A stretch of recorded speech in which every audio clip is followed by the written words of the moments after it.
দীর্ঘ ৯ বছরের জটিলতার অবসান। বীরভূমের লাভপুরে কড়া নিরাপত্তার মাঝে শুরু হলো এসএসসি পরীক্ষা। ২০১৬ সালে এসএসসি পরীক্ষায় দুর্নীতি ও অনিয়মের অভিযোগের কারণে বাতিল হয়েছিল সম্পূর্ণ নিয়োগ প্যানেল। সেই ঘটনার পর দীর্ঘ ৯ বছর ধরে অনিশ্চয়তার মধ্যে ছিল রাজ্যের চাকরি প্রত্যাশীরা।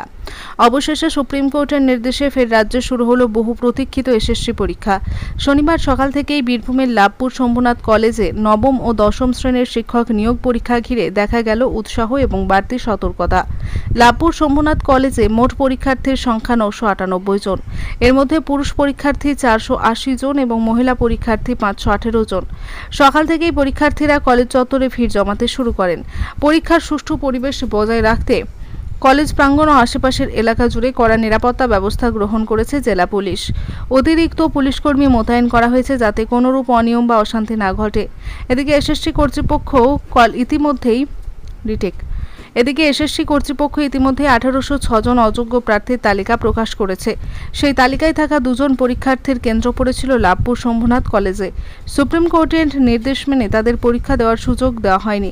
অযোগ্য পরীক্ষার্থীদের রোল নম্বর হাইলাইট করে আলাদা নোটিশ টাঙিয়ে প্রবেশদ্বারের দিকে টাঙিয়ে দেওয়া হয়েছে।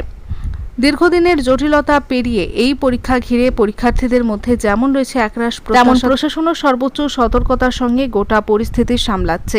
রাজ্যের হাজার হাজার চাকরি প্রার্থীর কাছে এই পরীক্ষা আগামী দিনের নতুন আশার আলো। কার্তিক ভান্ডারের report, Janakantha TV news, Labhpur. আপনার জেলার সবশেষ খবর পেতে চোখ রাখুন জনকণ্ঠ টিভির ফেসবুক পেজে এবং ফলো বাটনে ক্লিক করুন।